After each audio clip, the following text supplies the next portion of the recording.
కేరళలో కాంగ్రెస్ నేతృత్వంలోని యూడీఎఫ్ ఘన విజయం సాధించడంతో కొత్త ప్రభుత్వ ఏర్పాటుకు సంబంధించి నేతల మధ్య సంప్రదింపులు మొదలయ్యాయి. తమపై ప్రజలు తిరిగి నమ్మకం ఉంచారంటున్న పలువురు సీనియర్ నేతలు ముఖ్యమంత్రి పదవి కోసం ప్రయత్నాల్ని ముమ్మరం చేశారు.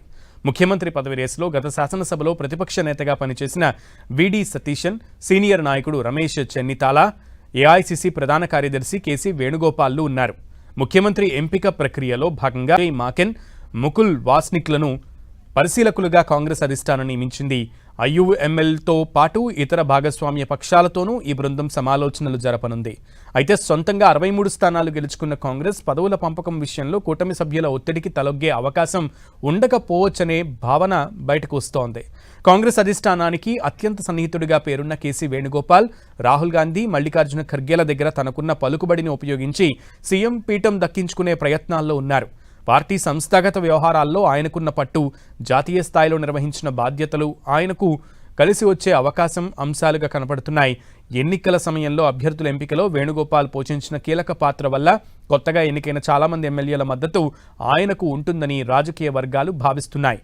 మరోవైపు గత 5 ఏళ్లుగా శాసనసభలో ఎల్డీఎఫ్ ప్రభుత్వాన్ని సమర్థవంతంగా ఢీకొట్టిన విడి సతీశన్ తిరువనంతపురంలోని తన నివాసంలో వ్యూహాలు రచిస్తున్నారు.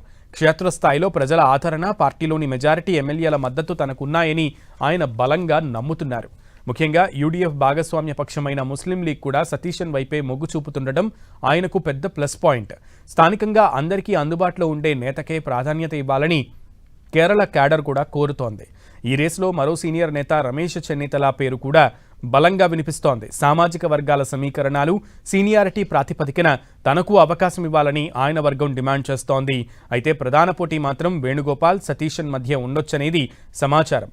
సతీశన్కు ప్రజాబలం, మిత్రపక్షాల ఆమోదం ఉండగా వేణుగోపాల్కు అధిష్టానం నమ్మకం, సంస్థాగత నియంత్రణ ఆయుధాలుగా ఉన్నాయి. కేరళ రాజకీయాల్లో మిత్రపక్షాల అభిప్రాయానికి అత్యంత ప్రాముఖ్యత ఉంటుంది. ముస్లిం లీగ్ ఇప్పటికే సతీశన్ పనితీరును ప్రశంసించింది. అయితే ఢిల్లీలో జరిగే చర్చల అనంతరం హైకమాండ్ ఎవరి పేరును ప్రతిపాదిస్తే వారికి మద్దతు ఇవ్వాలని మిత్రపక్షాలు నిర్ణయించుకున్నట్లు తెలుస్తోంది.